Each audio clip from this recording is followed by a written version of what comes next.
Good morning, good afternoon, good evening, and welcome to the Oraculos True Divination podcast, where I bring you ancient wisdom for the modern mystic.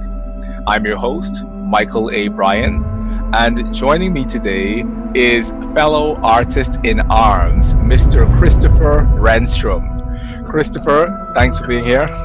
Thank you for inviting me on your show. It's such a pleasure and a privilege. I'm really honored to have you, and we are going to have an amazing conversation today because you have recently written as well as submitted for publication your upcoming book, The Cosmic Calendar, and congratulations on that, first of all. Thank you, thank you, thank you. You're most definitely welcome. But before we get there, for those of you, if this is your first time joining the Oraculos True Divination podcast, this is a podcast where I bring you interviews from astrologers from around the world who are not only changing their own lives through their astrological practice, but they're also changing the landscape of this astrology that we love. So if you want to continue to be a part of the magic and the momentum that we're building here on the Oraculos True Divination podcast, take a moment, go down below, like the video, but also subscribe to my YouTube channel so that you can continue to be in the thick of things with us as I bring you more interviews from the astrologers who you need to hear from. Now, Christopher, once again, thank you for being here. It recently started raining outside. I hope that that's an auspicious thing, but I'm sure it is. Jupiter. Good. Now, Christopher, I first met you at UAC, believe it or not, and we didn't actually have a conversation there, but you and I were both attending, I think it was Mychal Ofek's, Yes. you and I were both attending Mychal Ofek's talk on the luminaries in astrology and the role of light in astrology. And I think that I was sitting slightly behind you and I heard you pass a comment with someone on the side of you. And I was like, me and this person, we need to be friends. Because What did I say? I can't even remember what you said, but I was like, oh my God, why aren't we friends? So and precisely, and in the very circular way that the universe works, tomorrow afternoon I'm going to be interviewing Mychal. So it's quite amazing that you and I met / not met in relation to him, and once again it's you, me, and Mike tomorrow. So I think that's clearly. yeah. So I think that that's rather auspicious. But Christopher, you have had such a dynamic background, not just as an astrologer, but as an artist coming to astrology. And I felt like one of the lone wolves out there because I've never met another person who has had a background in the performing arts who has transitioned into becoming an astrologer. So I am so deeply interested in hearing your story about how is it you went from being a Juilliard drama student to becoming the astrologer that you are today. Long and winding road. I was very fortunate that I arrived in New York City when I did. The year was 1979. I was 18 years old, and months before I had just gotten into the Juilliard School of Drama. And it was an exciting time to be in New York at that period of time. It was really, really quite wonderful, and then very quickly became very, very challenging. I was very lucky because New York City has always been nice to me, very kind to me, very patronizing, actually, to me. So one of my buddies, one of my friends in acting class said, hey, I got this pamphlet, of astrology classes. Would you ever want to learn? I'm like, yeah, I'm into that. You're 18, you're into everything. And so, we trotted on up to the Upper West Side, and we were greeted by this short woman with brown hair who sat in this magnificent, straw back chair and smoked cigarettes and spoke with a lisp. Much of a chart, and would say things like, what did Venus square Saturn pretend? Or, yes, you're correct. This is the chart of a serial killer. So this is how I learned astrology.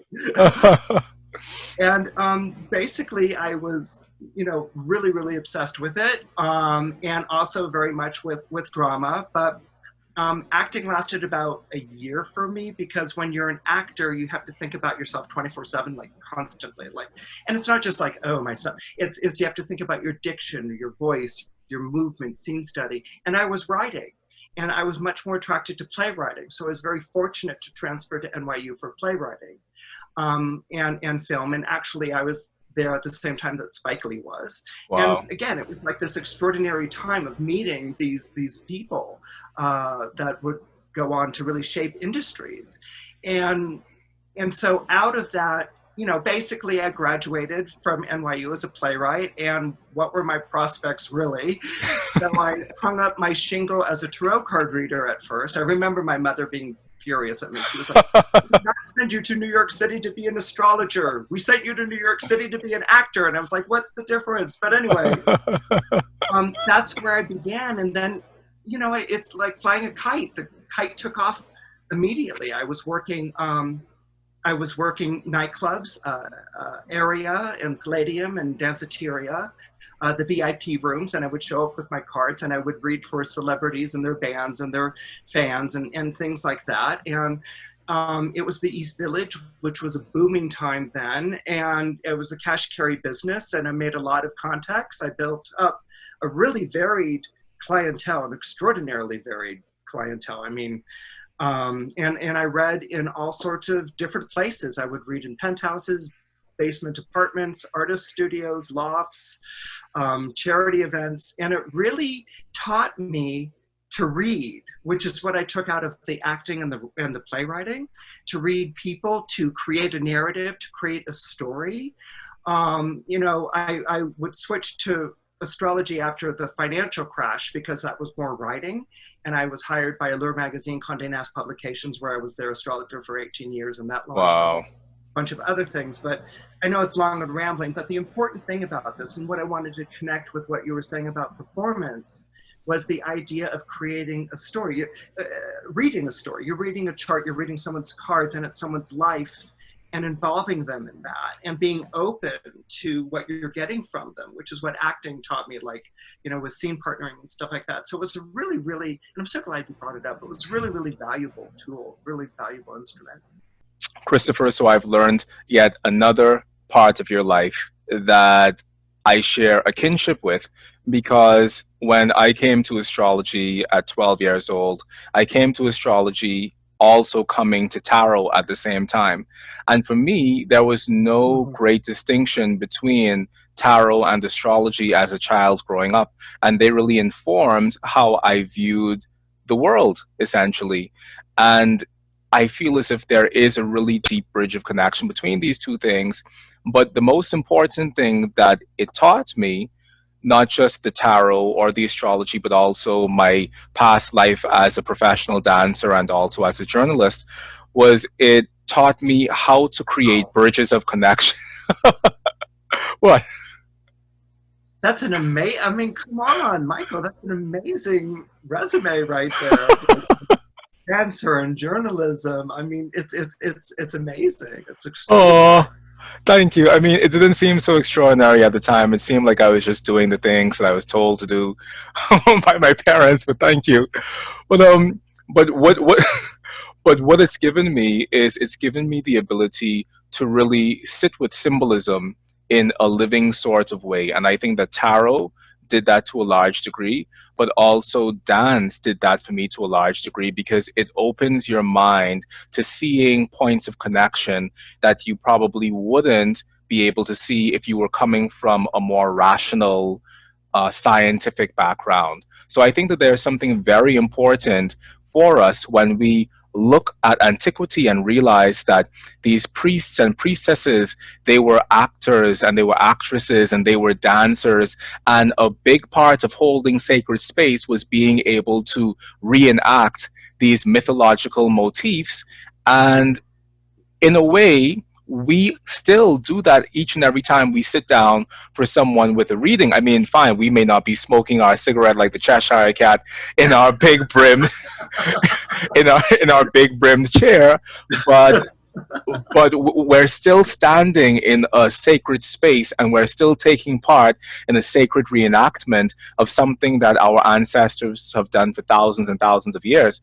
So Yeah. I do believe that the creatively minded person does have more of a ready access to these modes of working with spirituality in a creative way that brings it alive, probably more so than for someone else who didn't have that background.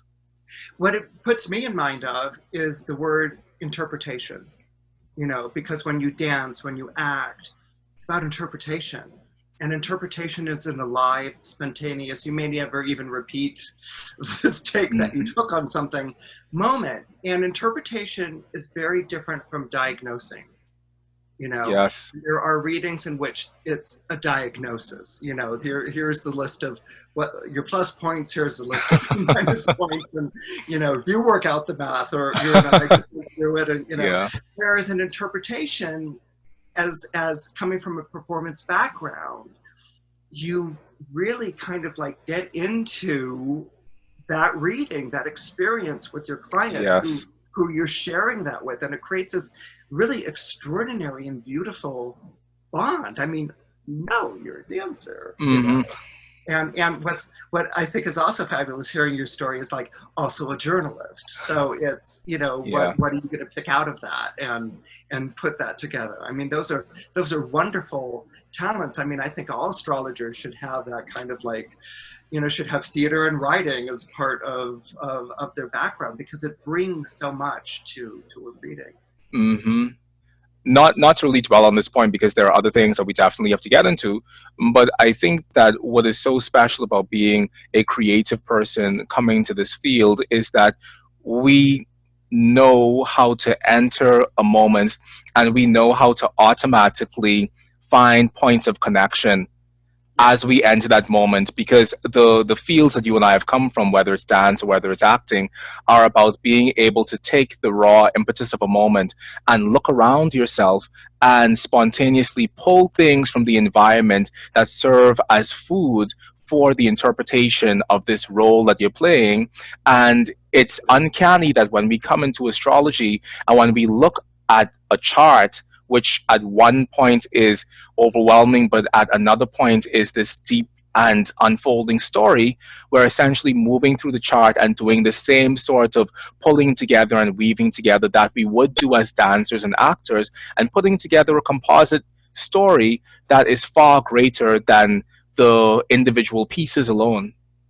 Well, it's wonderful to hear you describe this, because from an acting point of view, it's your script, and how you break that down, and the breath and the pauses, and and then the play that you're going to have with other character in the scene. And dance is choreography, and what I always marvel at. My husband is the artistic director of Ballet West, here in Salt Lake City, and what I always marvel at is how the dancers take in the information as they're learning the role in rehearsal. I mean, some of my favorite things to go and see is actually dancers in studio rehearsal rather than the performance. I mean, it's always wonderful to see the performance, always wonderful performance, but Hmm. that studio experience where you can see them trying on the energy, or trying on the movement, and so I think, coming from a performance background, this idea of perhaps trying on, or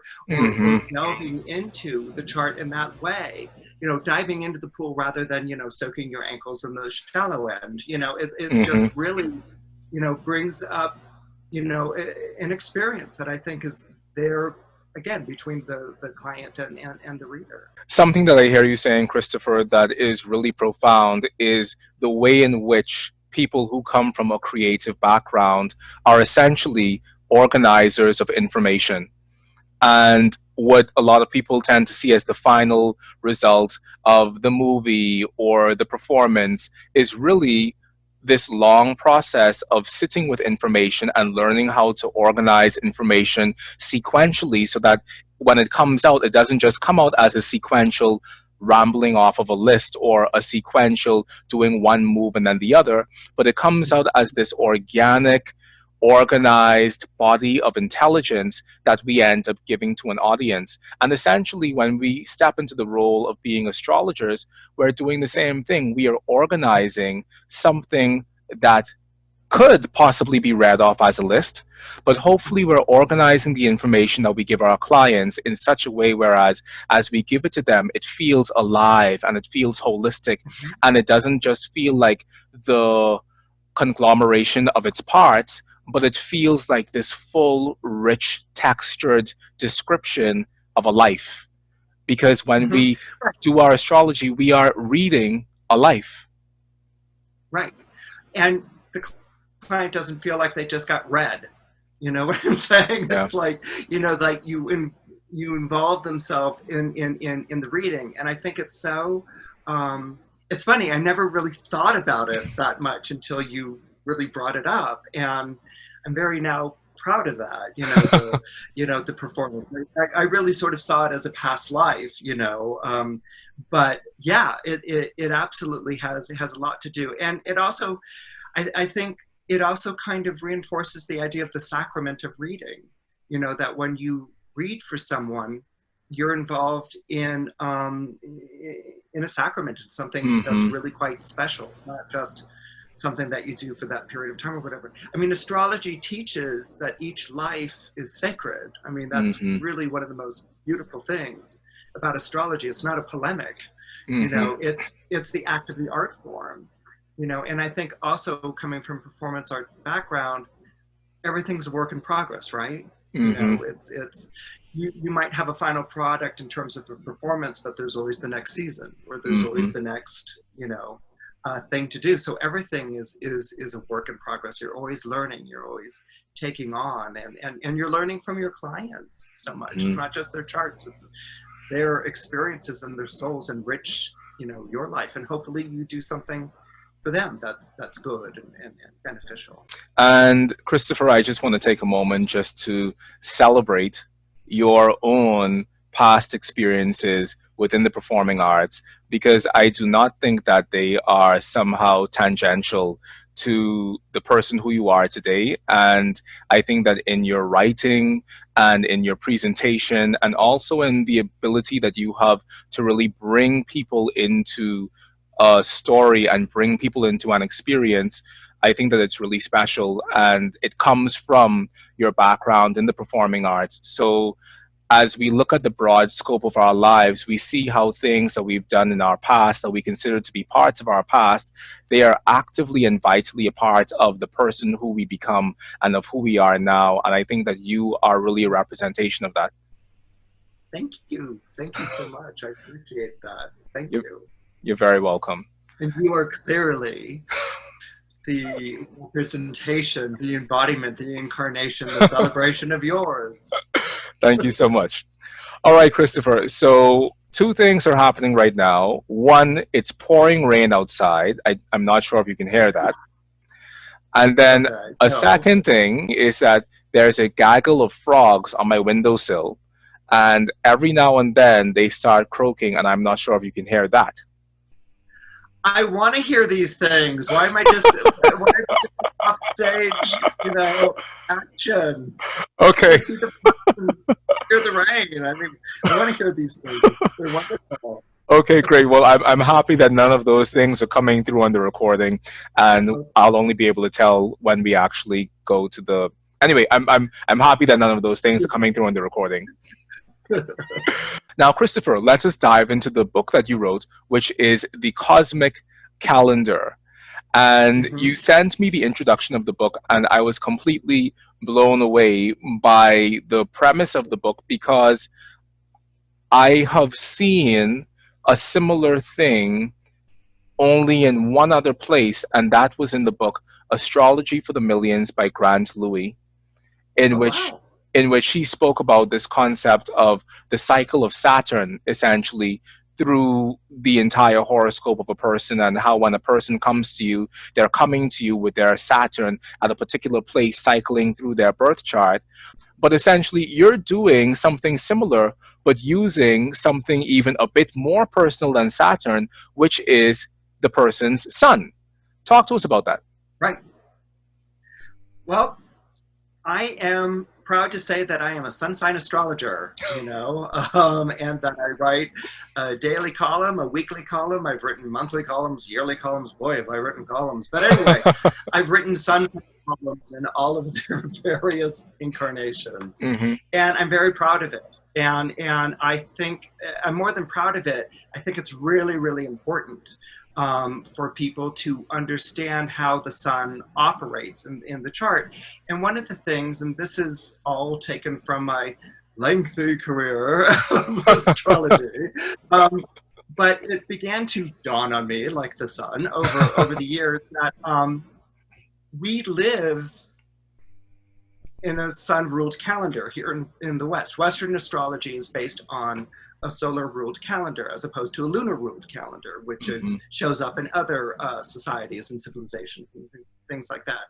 So, everyone, or not everyone, but what's often talked about are the cycles of the moon and things like that, but not so much the seasonal cycles of the sun and how that really actually affects how that really affects the building or the departing of your energy. And so this is something that I began to really notice a lot, as I was writing or doing work and things like that. And so I sort of put it together into this concept because this is my second book. My first one was Ruling Planets, which was published by HarperCollins. But to me, as an astrological writer, there are two types of astrology books. There's a Sun Sign Astrology book, which is really popular and everyone likes to read. And then there's the Everything Else book, okay, which often isn't as popular and makes people's eyes glaze over. And, they would really like to read or whatever, but you start going into, all of this terminology and what the planets are dodging in and out of houses, or maybe they're hanging out, or, they're sussy quadrating something else or whatever. And it's not kind. It's not kind to our audience. So I was thinking, okay, let's figure out a midpoint between the Sun Sign book and the Everything Else book.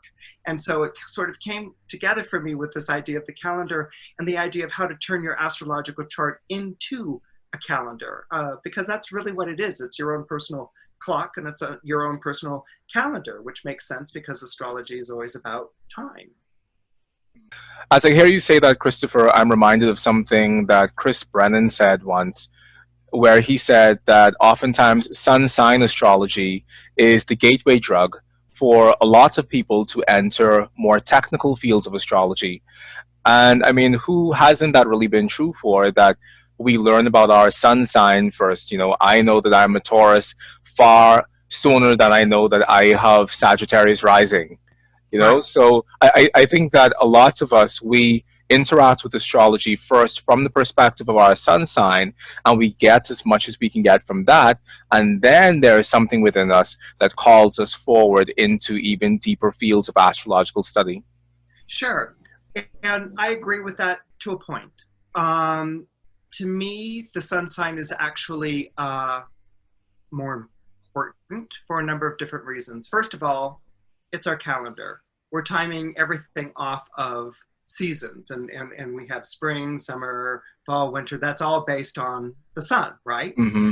Not only is the sun the basis of our astrological chart, I mean, the sun in an astrological chart is going to be the you are here in the map. Okay, you can get lost in the weeds or whatever with all the other planets and talk about this and that and have an asteroid or whatever, but the you are here planet will always be the sun. And this is what I teach in my classes, which is if you describe the sun successfully to a person and the person nods and says yes, then your reading has truly begun, okay? Because you have described the qualities that they identify with, all right?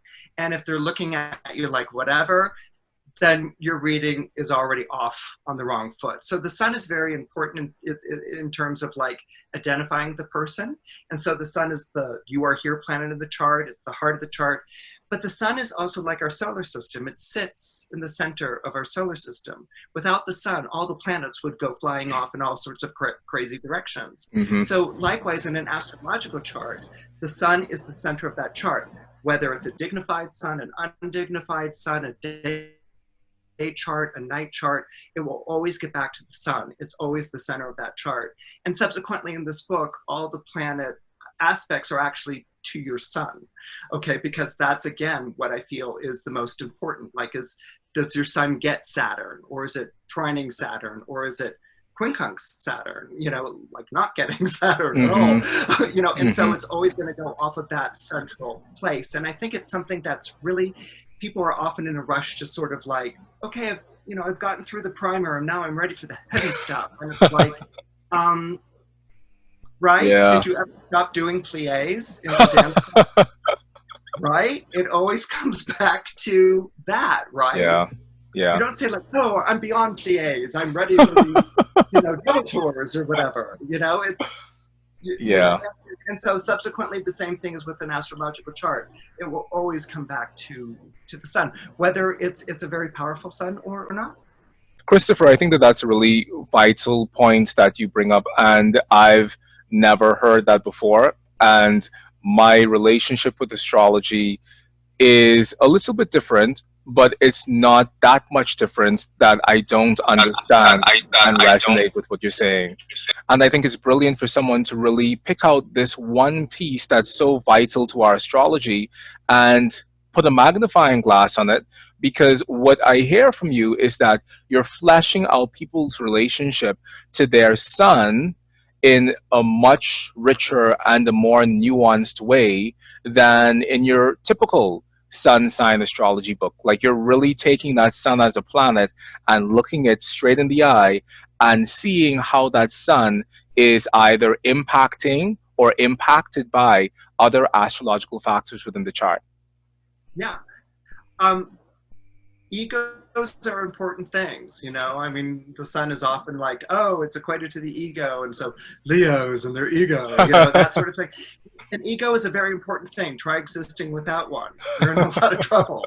Okay, so you need to have that ego, that centeredness in yourself, and it has to be in yourself, in this moment, in this body, in this life, not when you were Atlantean High Priestess or something like that. I mean, it's great, and for the Atlantean High Priestesses, but that's not going to help you today. Okay, sorry, I'm a Capricorn. What's going to help you today? I wasn't an Atlantean High Priestess. I was an Irish witch with flowing red hair, and they threw me off the edge of a cliff because I fell in love with the wrong man. So... it happens. It's like Norma. You were the Norma of Ireland, I guess.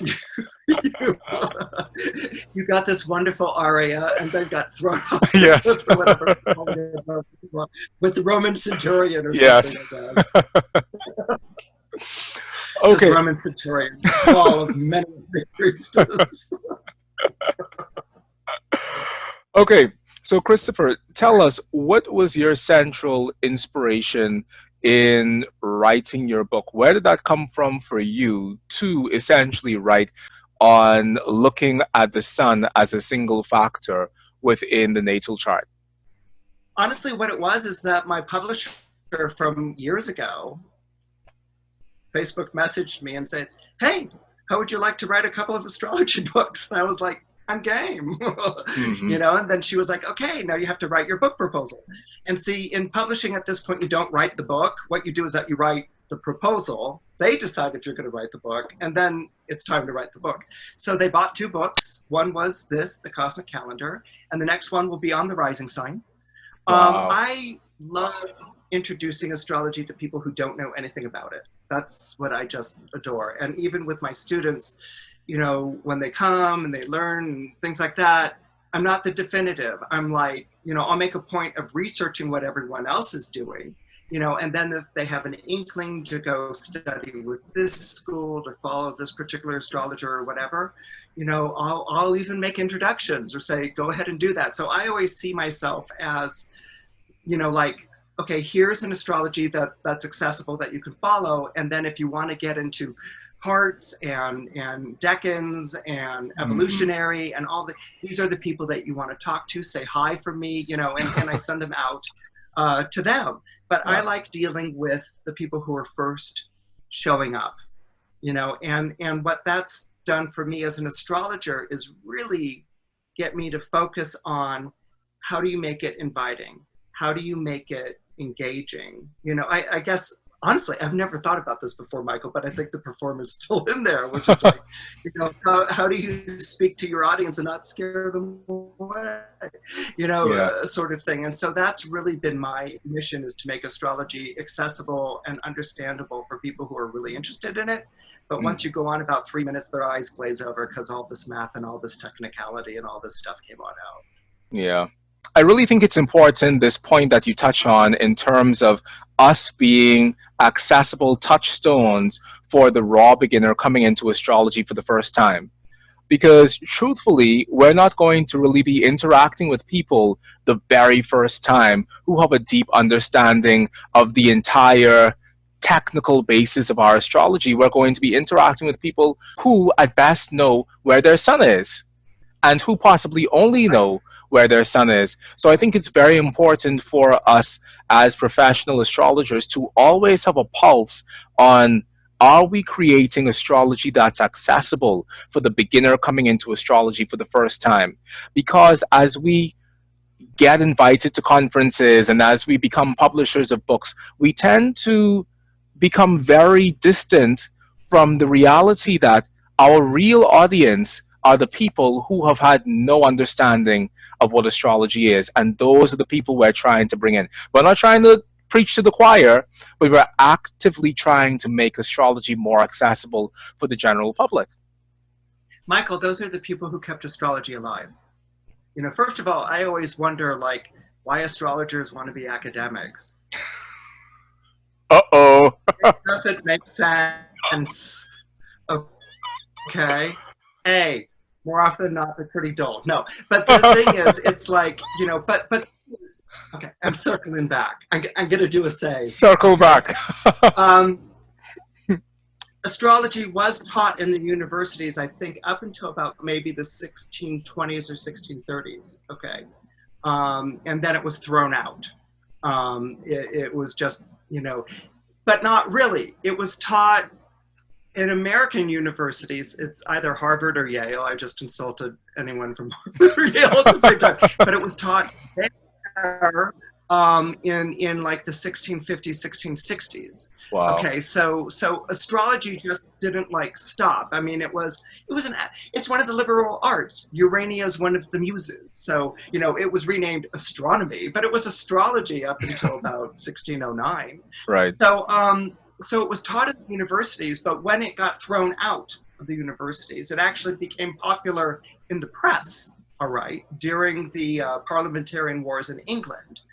That's when it became seen as a danger. And there's that whole story. It immigrates to America. It goes through all these things. But the people that kept astrology alive, I mean, once it was thrown out of the universities, Mychal, it's a fossil science. Okay, who's gonna patronize it? Who's gonna be a client? Who's going to? Okay, so what it was carried forth, what preserved it were almanacs and herbals. Okay, which come to America, and that's what the Puritans are referencing and things like that.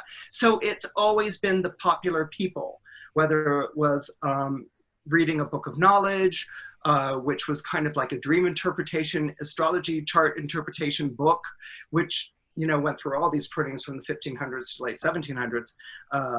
You know, the appeal to the popular culture of astrology is what kept it alive. If it weren't for the commercial audience, astrology would have died. It would have gone the way of something we can't even name of, because it used to be an academic discipline and it died on the vine, you know. So what kept astrology alive was really the appeal to the popular masses. And once the printing presses get up and going in America, and newspapers and things like that going, first thing a newspaper is looking for, or not the first thing they were looking for, but one of the things they were looking for was an astrological or palmistry or dream interpretation column or something, because it sold papers. And so that's really, astrology comes back in America in the 1830s, 1840s, and then it takes off in the press, and then it becomes a mainstay in magazines and websites and popular entertainment. So that thing of popular entertainment, you know, often what's been regarded as dumbing down astrology for the masses, thank the masses.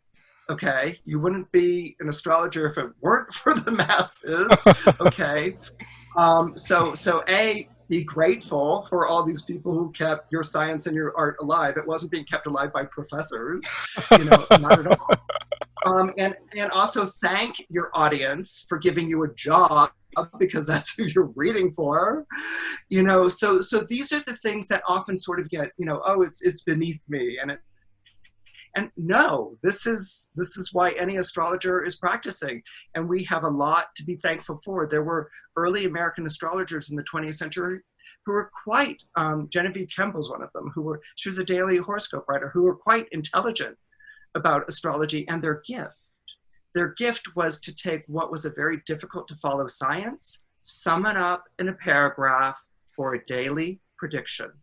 And she starts out in like 1917, and she does it beautifully. And so this comes from Sun Sign Astrology. It's not a necessary evil. It's the reason why astrology still exists. Wow. I have just eaten a whopping serving of humble pie, and What? I thank you for that. I thank you for that deeply, because I where are we going with this? Okay, let me go back. Christopher, you've just completely shifted my entire perspective of the role of sun sign astrology. And I think that in all of our hearts and minds, as the astrological community or the professional astrological community, we know the real debt that we owe to sun sign astrology.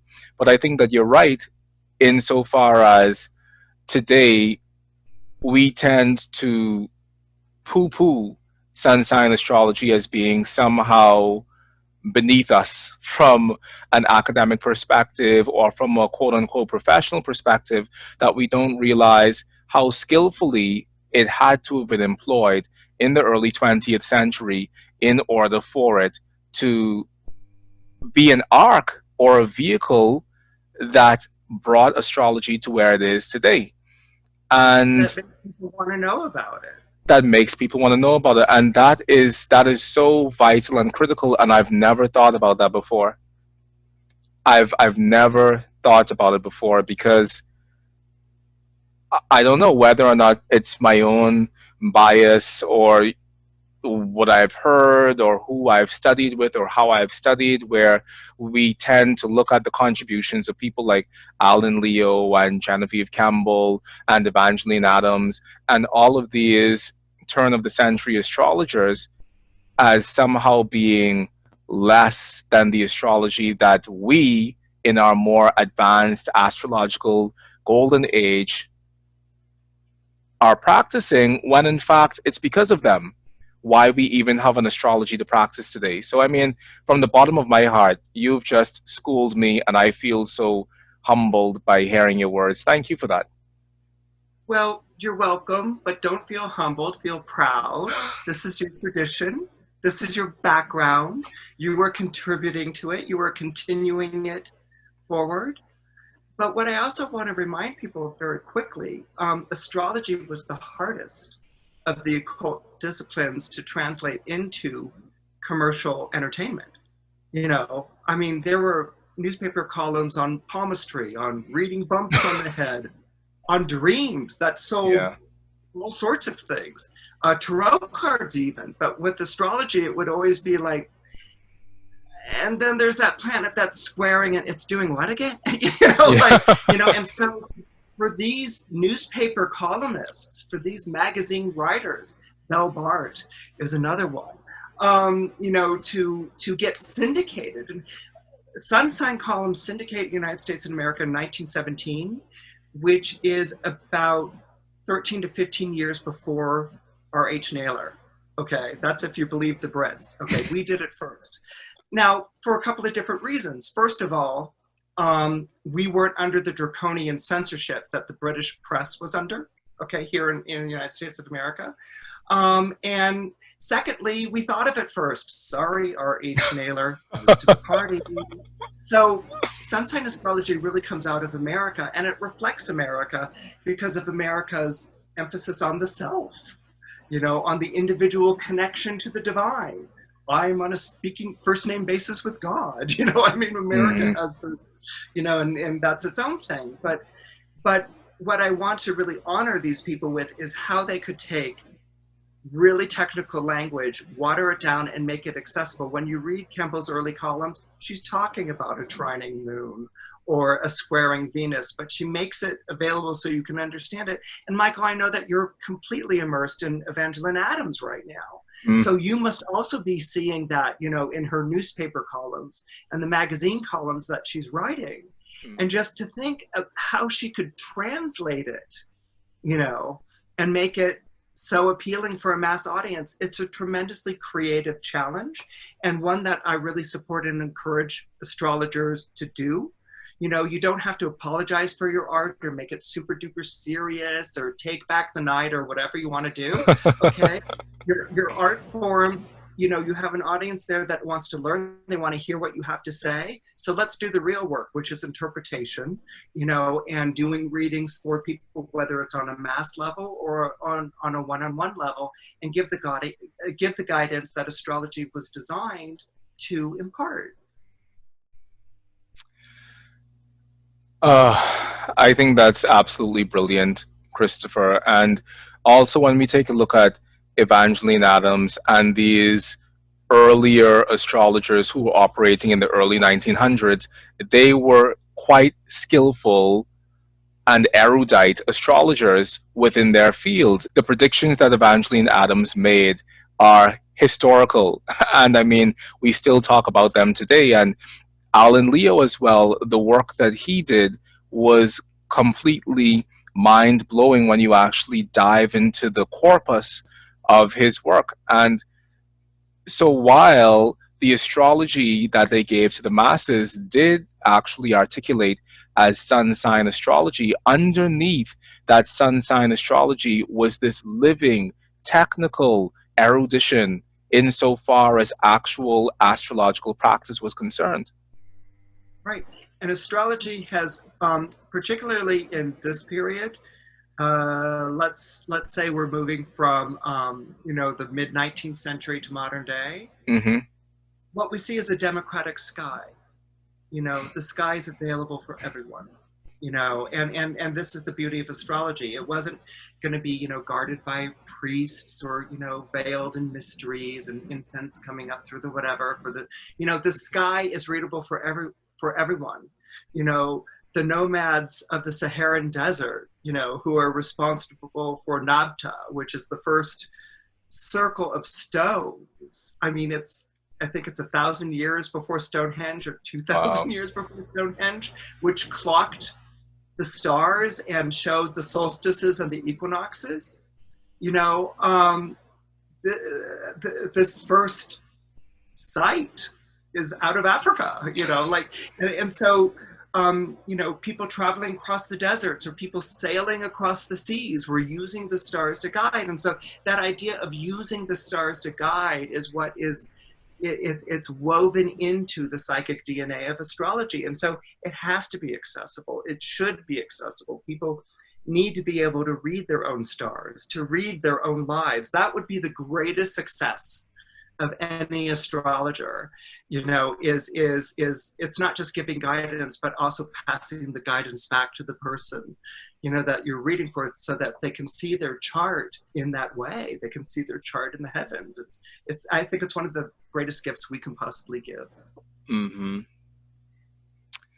How do you think that translates in terms of the education of an astrologer? Because I hear you saying that you teach as well, and there are so many education programs for astrologers.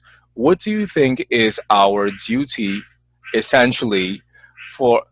You do not hear that frog? I do hear that frog. I thought it was a duck. No. It's a very vocal frog. Oh my God. No, like... Lovely. I'm so envious of where you live. Oy vey. Anyway, so I'm obviously going to cut that out. Really, Saturn. Okay, so So, for those of us who teach astrology, Christopher, what duty do you think we have to our students in order for them to still have a technical foundation within astrology, but also be able to just speak humanly to their clients? It's that second part. I mean, the technical foundation, as far as I'm concerned, just the basics. That's all you really, really need. Okay. You have to be able to read to someone. And a lot of my classes involve, they're kind of set up like an artist studio. We'll invite a guest, or it's usually a relative or a friend or someone knows, and they're all sorts of excited about getting their chart read by a whole class. But they do have an assignment. I'm a Capricorn. Even the Hmm. guests have assignments, which is that they have to write down what resonated, and they have to write down what did not. Right. Okay. And so the class will start, and they learn to read out loud for this person. Okay. And it usually begins with chirping crickets. No one wants to go at first, because they feel like whatever. And then you have to sort of warm them up or whatever. And then they start going, and they come across with these extraordinary insights or takes on things or whatever. But I find that what's really important to an astrological reading is the voice, being able to speak. Okay. Turning a reading from guessing or getting it right, on the speed round of Jeopardy or something like that. It's not like, whoa, got it right. A slam Uh-huh. dunk. I interpreted. It's not getting it right. What it is reading, Hmm. and you don't know what that chart is until you've tried it on and you're reading it. And then letting that reading guide you into the chart and listening to your client. These are things that are very important. And for me, they're, and this is just me. I think they're more important than all of the Baroque detail that sometimes charts can get into. Now, I Hmm. love Baroque. I love the music. I love the art, but sometimes it can get so caught up in the Yeah. filigree and whatever, Yeah. these details, that you lose the piece for it. Yeah. Yeah. I think you bring up a very important point in astrology in general, regardless of what particular branch of astrology you practice. This point that it doesn't matter how much you know about the subject of astrology if you're not able to deliver that in human language. And I think that because of our desire to create an air of intelligence around our field, and I'm also guilty of it because I'm all about reading the latest translation and I'm a Renaissance boy at heart. However, I've also struggled with this piece of being so caught up in the technicality that I lose the actual spiritual experience of connection. And I Mhm. do not believe that the technical things that we know about astrology should preclude us from actually still being able to have a hand on the living pulse of that chart and how that chart is reflective of the life of the person before us. Because it doesn't matter all of the things that you know if you can't root and ground your astrology back into the realities of life. And at the end of the day, the things that concern us today in the 21st century are very specific things. And to a large degree, we've never been faced with the sort of challenges and struggles that we're faced with today. And so our astrology has to also reflect back to us something that is innately human about where we are now in history. And I hear that coming from you, and I think that that's absolutely a poignant piece that all astrologers should take away from this, that their astrology is connecting with the current realities of our human predicament. Yeah, that's why astrology was created. I mean, astrology is not a science and it's not a religion. It was affiliated with science, it was affiliated with religion, but it was never those things. Astrology was and is still a calendar. It's why every civilization on this planet created some form of astrology. It was in order to tell time. And so we have to be able to talk to people about their lives in time. You know, the stars are going to outlive us, Mychal. You know, they're like, next. You know, I mean, the stars above are going to outlive us. Yeah. You know, and so it's really about using those stars to guide. And we have this extraordinary, and I don't want to come across as being like, oh, you know, astrologers, and why do they want to be academicians? No, we've been given so many gifts lately through translations, and I really do want to emphasize that, Hmm. of getting different ways of looking at something. But years ago, Liz Breed described astrology cookbooks, you know, and it was done in this sort of like condescending way. And I realized over the years, it's a perfect description. Look at all the cooking channels on Food Network, like Chop and things like that. I mean, you know, you want the cookbook so you can go off and do your variation on it. You know, everyone's going to bring their story, their understanding to the experience, to the occasion. And this is something that astrology really welcomes. And this is something that astrology celebrates. Astrology doesn't have to be, you know, reformed or remade, or anyone's going to say, this is astrology as it should be done. That would be like trying to claim real estate up above. It's not going to Hmm. happen. It's a, you know, that's an earth thing, not a sky thing. Yeah. So these are the things that are beautiful. And I think that, again, to speak what you're saying with the performance, I'm sure as a dancer, you saw dancers who got so involved in the movement and getting that movement right. And I'm sure you worked with dancers who were like, okay, the movement's a vague blueprint. I'm going to do it like this. And they, you know, would do the most ingenious, brilliant transformation, right, Hmm. of what you were looking at. You know, I Hmm. mean, one must always be disciplined, but at the same time, one must not be held hostage by the terminology or rendered speechless. Yeah. And wow. I'm a visual learner, but I'm also a hands-on learner. And when you made that analogy of dancers oftentimes being crippled by their fidelity to technique, it completely made sense to me in relation to what we're talking about. As I look at the field of astrology, I see that there are so many people who are brilliantly intelligent. They've read each and every book, they have every translation, they've read William Lilly inside and outside, but they still don't know how to read the chart. Yeah, And I'm fortunate that within my life with astrology, reading charts was always foundational. Like that's what it was about for me. I feel like we need to get back to a place where the astrology is real, where it's tangible, and where it's something that can sit heavily in your hands as something that you experience as a tangible part of your daily life, and not just something that serves you in the ivory tower of your brain. right. You must be a wonderful teacher. I could tell. Well, thank you. I try to be. I have Jupiter and Virgo in the ninth house. So either I'm going to be the prophet to the king. Then you will learn.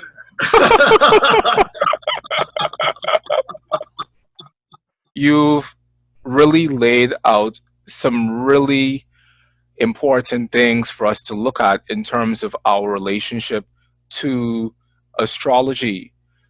How do you feel astrology would benefit if more people were really standing in this space of forcing themselves essentially to become sun sign columnists or forcing themselves to produce daily astrology for the people?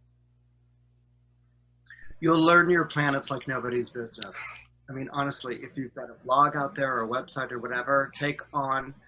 I wouldn't advise taking on a daily column right off the bat because that's really, you have to build up some muscles for that one, you know. But start out with a monthly or a weekly, and you will learn your planetary motions like nobody's business. And the thing is, it also gets you to talk to people you don't see in front of you and may never even meet. Hmm. So how do you decode that? How do you interpret it? How do you communicate it? I think, you know, a lot of times there's audio that's being done. People will talk and things like that, which I think is great. But having gone to Catholic school, I think writing is really terrific. Okay, now I'm a writer. Okay, and Mychal, you're a writer, but writing's really terrific, right? I mean, the way you have to organize those thoughts and images and, get rid of your adjectives and get it down to the basic. And I mean, it really teaches you how to communicate. Plus, you sort of rehearse some really great one-liners. But anyway, it teaches you how to communicate. I mean, one of the best lessons I got in astrology was from my editor-chief at Allure magazine, Linda Wells. And she said, "What's all this stuff?" And I'm like, "Well, the moon is square Uranus." And she wrote back to me, "Unfortunately phrased." It was something like the moon rising is square Uranus. And she wrote, "Unfortunately phrased." Which was hysterical. Wow. I leave it to that. But, she got on the phone with me and she's like, "Okay, you're allowed like one, what you call a technical aspect." Wow. One. The rest of it, she said, "Christopher, do your job, which is give us the prediction." Wow. And so what I can sometimes, see with astrologers is race for the props. It's like, it's like, in acting class, it would be like step away from the prop and just be, but it would be like race for the props, race for the technicality and all this language and hedging my bets. It could be this, it could be that, because there's a lot of anxiety around prediction or reading. And there really shouldn't be, because if no one likes your prediction, they're going to go to another website. Yeah. Like this isn't being noted in some Glenda of Oz book of records somewhere. Wow. It's like, and so just take that opportunity to speak. We want to hear your view of the stars. We want to hear your story as an astrologer. No one's treating you like you're some wizened great authority or whatever. What's your take on it? How do you see it? And that's going to be the thing that really produces beautiful astrology. And I found this through writing sun sign columns. It just was a tremendous exercise. Oh my God, I'm going to email my local newspaper tomorrow. And I've never heard anyone express this as eloquently as you. And I remember in journalism school, I had all of these professors who would critique me and who would essentially be there to say, pare your words down. Like, if you can't say it in less words, then it probably shouldn't be said at all.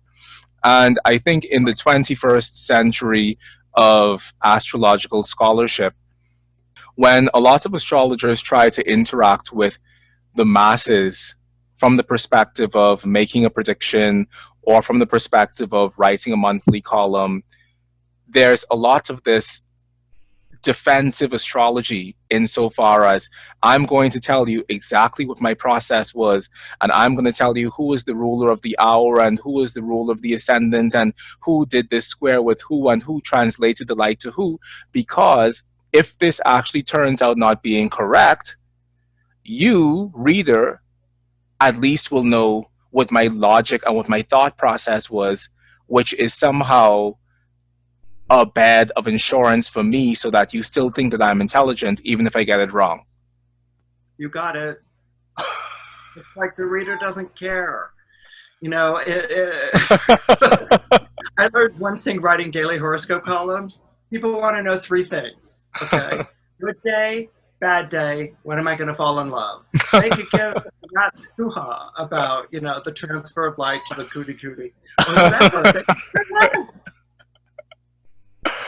Oh my gosh. They're listening to you, so they already think you're a smart person. You don't have to gild the lily. Wow. But Mychal, you put me so much in mind of I would see this with performers that I was working with. I had the very fortunate experience of having actually 3 off Broadway plays done in New York City. So working with actors and things like that. And watching the way that people would, walk around giving of themselves on stage versus the people who were just into it. They entered the playing space with an intention, or as a character or whatever. So it's just, feel free to be wrong. I did a massive wipeout, I think, for the Guardian or whatever. They Mm-hmm. called me up for presidential predictions or whatever, and I got part of it right, which is that it would be like, whoever won the New Hampshire primary would win the U.S. presidency, and it ended up being Trump. I got that Mm-hmm. right, but because I was so like, but it must be Hillary Clinton, Mm-hmm. and it messed me up, whatever. And it was all over the place. Wipeout, astrologers, what kind of technique, or he's Wow. damaging astrology or whatever. And it's like, sorry that I got like, a Yeah. UK Guardian headline or whatever, and did a massive wipeout. Does anyone care? Do they remember? Did it destroy my career as an astrologer? No. Yeah. People wipe out on stage. Do a really miserable performance. As Yeah. an astrologer, give yourself the freedom. It's what I tell my students all the time. Wipe out. Mm-hmm. Wipe out in class. Class is where you get to wipe out. And if you're going to wipe out, do it magnificently. Yes. Full frontal wipe out. Because Oh, chances are they won't wipe out. And they might be reaching for something which might be incredibly insightful and really amazing. And yeah. I want to be that moment. I want to encourage that moment. I want to be there for that moment. Wow. Wow. Christopher, I feel like this is a masterclass in in just how to bring astrology to the people. I think that is what this should be called, how to bring astrology to the people, because you have a perspective of astrology that I have only received from two other astrologers in my entire life. And one of Mm. them was a dear friend of mine, Christine Skinner, in the UK. I love her. Okay, Skinner stories. I adore Christine. Okay, I want a Christine fan club T-shirt. Okay, Oh my Christine is all God. about, it's all about Christine Skinner. She is like the best. Oh my Christine Skinner. God. She's like my best friend in the whole world. Please tell her hi and send her my love. I adore her I will do. so much. So, one of them has been Christine Skinner, and another one has been another colleague of mine in New York, Faith McInerney. And what the two of them share in common is the two of them have, in one way or another, done hotline astrology, Oh yeah, a psychic line, right? psychic line astrology. Like the It's two all of about psychic friends. Okay, it's the best. right. So the two of them have done these 1-800 astrology services, and they say, Mychal, the best training that any astrologer can ever get is to do a 1-800 back to back to back to back astrology hotline service, because in that moment you have to read for hundreds of people in a day, and that will be the best way to sharpen your teeth as an astrologer. They're right. They are 150,000% right. They're absolutely right. I thought I was signing on for one, but it was taped. But because I had a phone line too, or whatever. Everyone did in the '80s. It was like we all wanted to be a psychic friend, or But they're right. They're absolutely right. It's the best kind of training, and because the fact of the matter is this: anyone who's going to pick up astrology and teach themselves astrology is serious and disciplined and well educated. They're not, you can make up things in the other occult disciplines. You cannot make up astrology. I mean, I've met too many people who are like, oh yeah, I just sort of made it. Oh my God, you write a monthly horoscope. I lasted 3 months and I couldn't because the thing is, you're not going to make it.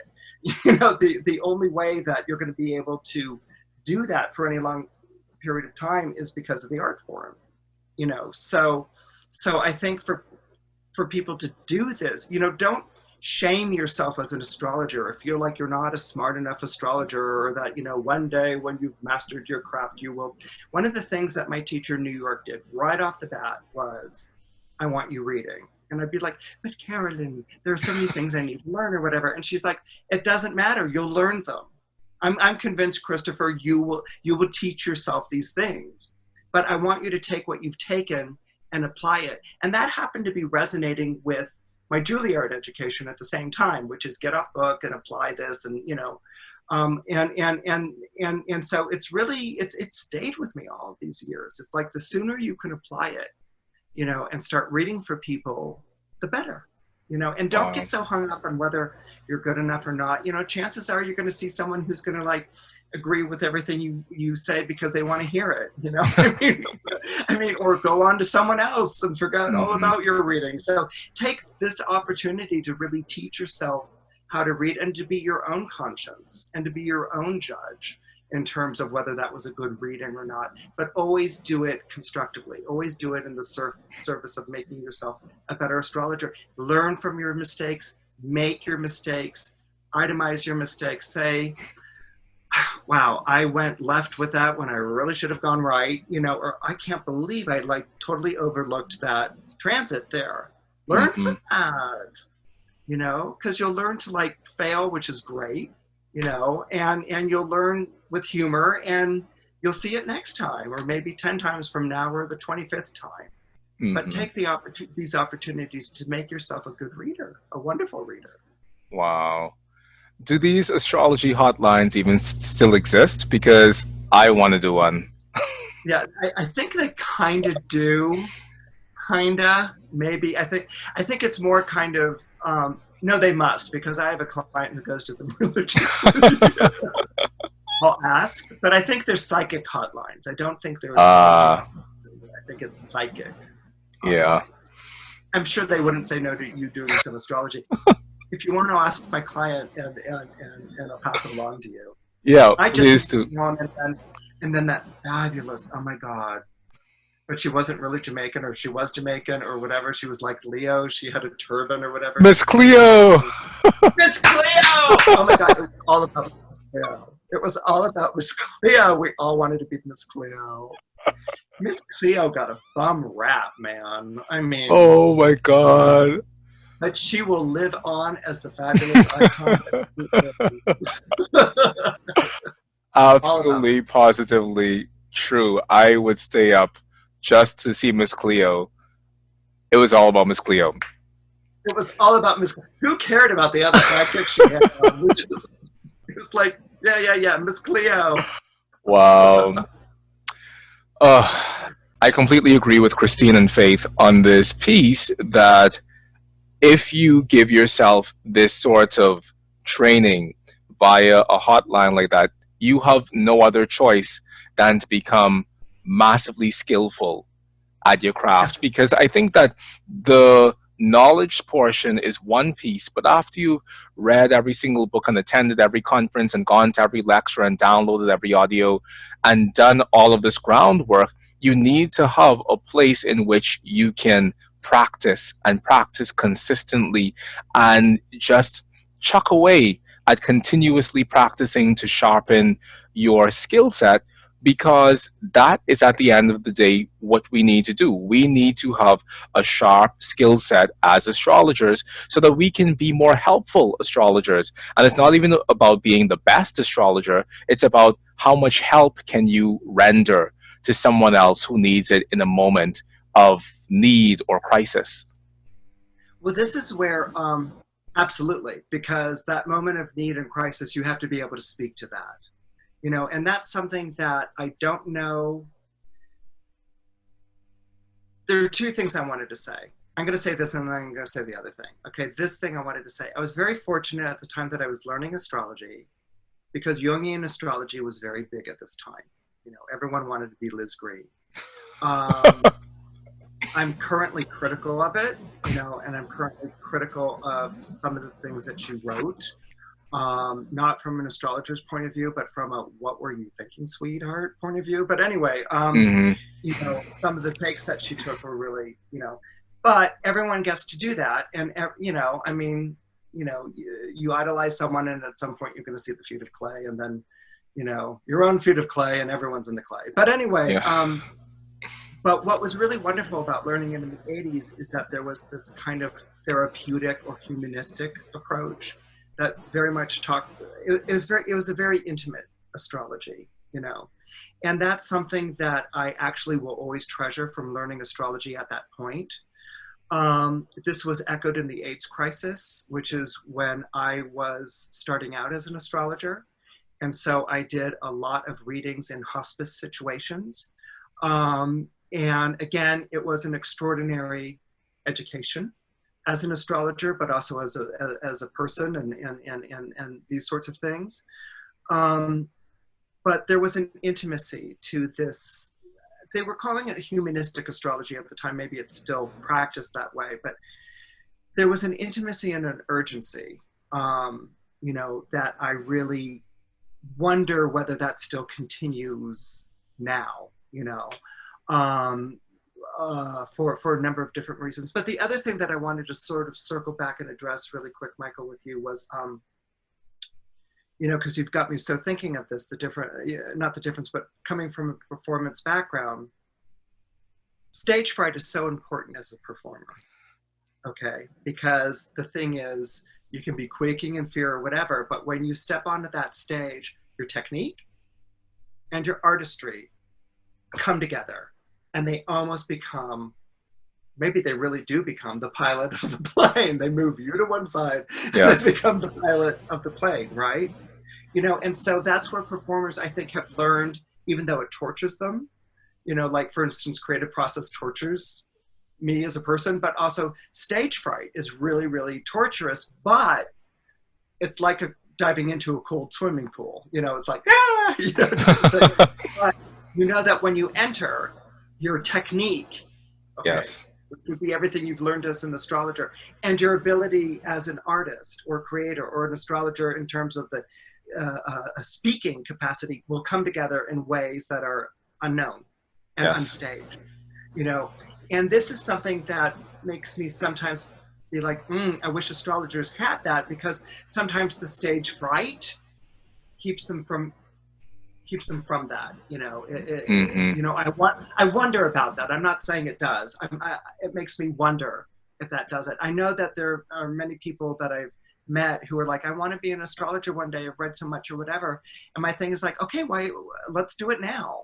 Let's be an astrologer now.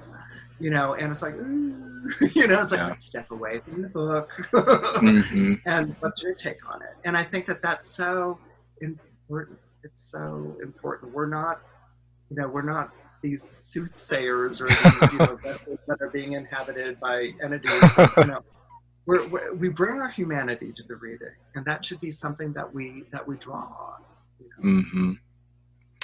I think that it's very important for us to think about ways as an astrological community in which we can support people in that valley of moving from being technically book smart to applying that knowledge to the actual practice of astrology. And perhaps there can be a forum, or perhaps there can be a conference of sorts where people come together and just sit down and read charts with each other and hear each other's thought process, so that that ice is broken around the concept of reading a chart, and so that it becomes more conversational than purely cerebral and academic, because I think that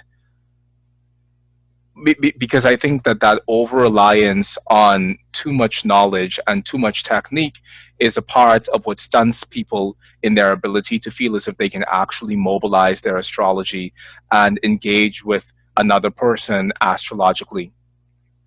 Yeah. Well, it's like a cook making a meal. They have to be able to like go all of these things and experiment in the moment. Mm. Something like this is done by OPA. Mm. I recently did a retreat with OPA, and that was one of the exercises that we did. And it was Wow. like really great, just like, listening to each other read or whatever, and then giving feedback and things like that. And so that may exist in other forms or things like that. But I do know that, for like the special retreat for people who were instructing, this was done. And I found it very, very enriching. It was really just to see the different ways that other people read, Mm-hmm.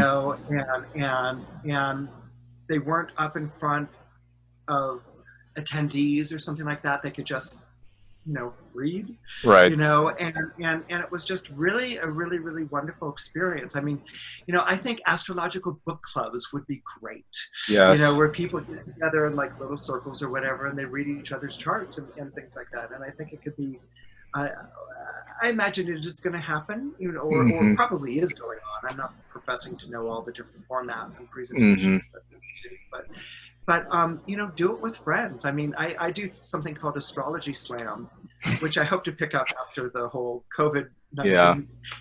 Hey, we would go and do poetry slams in New York or whatever, Yeah. but they weren't called that. We were called something different. But where it's question and answer with the audience or whatever, but we get everyone engaged in it. So I'm not just the person in front, but everyone's giving their input and things like that. And it's a wonderful, it's something you can do with other astrologers or whatever. It's just really a wonderful thing to do. Anything that works that reading muscle. Yeah. Yeah. Okay, you have me thinking, and I'm going to probably stay up for the rest of the night thinking about how to make this Well, possible. get some sleep after that marathon of interviews you've been doing. My God, Mychal, get some sleep. I most definitely Sleep on will. it and sleep on it and let it just state in the juices of your unconscious. So in the morning, you can, oh my God, that's right. You've got a Gemini moon. It won't let you sleep. But I, anyway, tap into the forest. well, listen, Christopher, this has truly been a wonderful opportunity to be able to sit down and speak with you. And Christopher, before we leave, please do let us know a little bit more information about your book. I know that that should have been the primary thing that we spoke about this evening, but we went, all over the place. But it was completely fueled on what you said about the value of sun sign astrology and also the place, the very tangible place that mass media astrology still plays in the world today. So I do think that we kind of kept on topic, even if it was in a roundabout sort of way. And I thank you for facilitating this discussion because it's one that I think a lot of us need to have insofar as we acknowledge the great debt that we owe not just to the mass media astrologers of the past, but also the great debt that we owe to the mass media astrologers of today, who are still out there doing so much work that a lot of us would find completely unbelievable. I mean, for you to write columns every single day, it's a marriage. It's like being married. You're right. It is. It is. I used to have working fingers once. No, it is. I'll be honest with you. It absolutely is. Yeah. But it keeps me fresh as a writer. I'm always working. It's like, okay, you teach yoga, right, Mychal? Hmm. Okay, you've got to keep those muscles and that body, and there's a whole ritual. I mean, it's the same thing with writing every day. It just keeps those things, Wow. things fresh and going. Strongly recommended. Well, the book is the Cosmic Calendar, and it's coming out October 2020, and it's being published by Tarcher Perigee, which is an imprint of Penguin Random House. And it really gets into that idea of how to turn your chart into a calendar. But it goes through the seasons, it goes through the elements. I was very surprised, because when I began work on this book, I would read other people's books, obviously. And there'd be like that much to an element, or that much to so this kind of like really unpacks and celebrates the calendar. It celebrates the seasons, and it celebrates the chart. It talks about the time that we live in, but also we forget that time lives within us, and that's where the focus of the book will go in terms of turning it into a calendar. I hope that people find it informative and entertaining read. The prose is easy on the eye, no footnotes, nothing you have to go, whatever.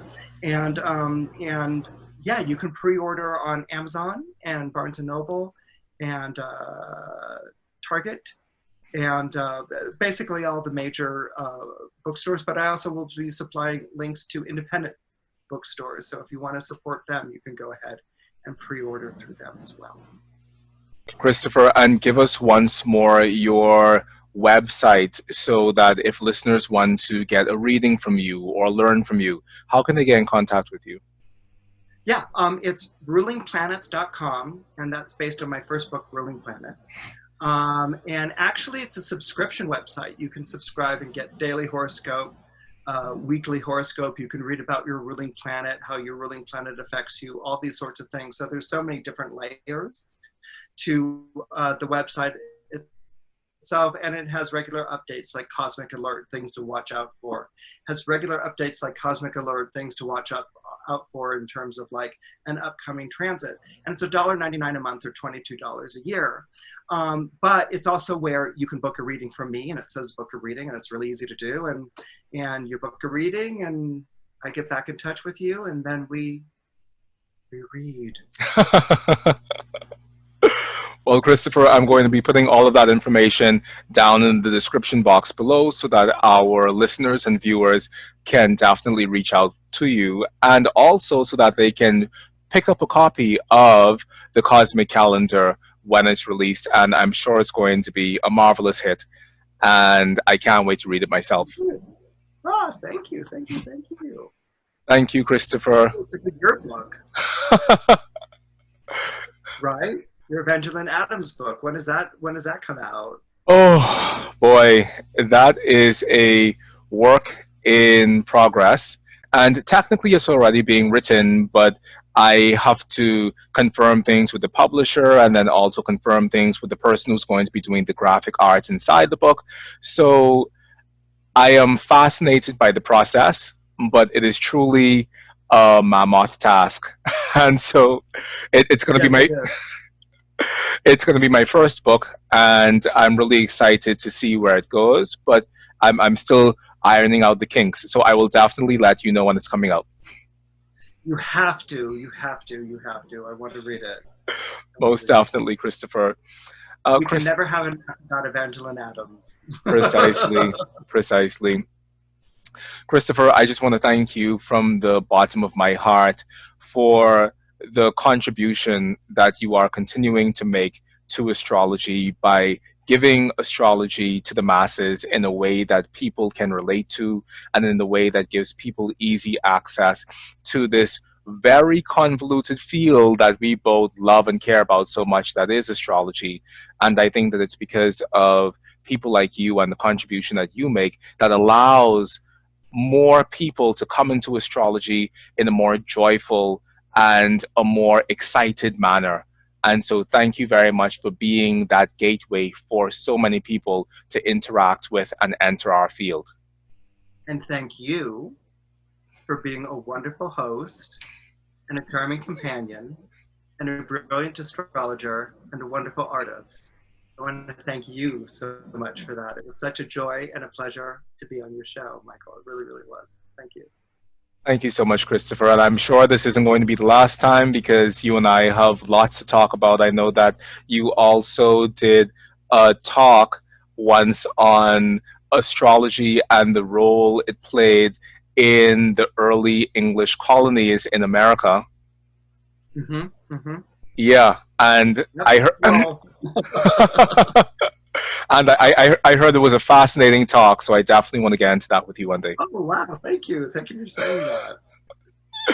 Yeah. You never know. You really never know. And for our listeners and viewers out there who have been a part of the Oraculos True Divination podcast from day one, and even if today has been your day one, I just want to say to you from the bottom of my heart, thank you so much for your support. I see your comments, I receive your feedback, and there's nothing more that I love than to be able to share these interviews with you, with people who I respect and honor, so that you can also celebrate their magic with me. So thank you so much for being a part of the podcast. Please do like it. Please do subscribe to it. And also please share this with your other astrologically minded friends, because more and more people need to hear these interviews from these brilliant astrologers. So from the bottom of my heart, thank you for holding virtual space with me. I love you. Be safe. And until next time. Bye-bye.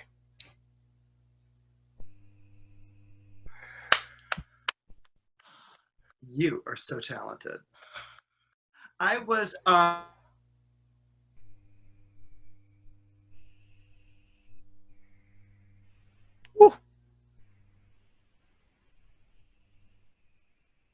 What is going on? This is a podcast where I bring you interviews from astrologers around the world who are not only changing their own lives through their astrological practice, but who are also changing the worlds around them. The worlds around them. Sorry. Um, okay, let me. you never know. Yeah. So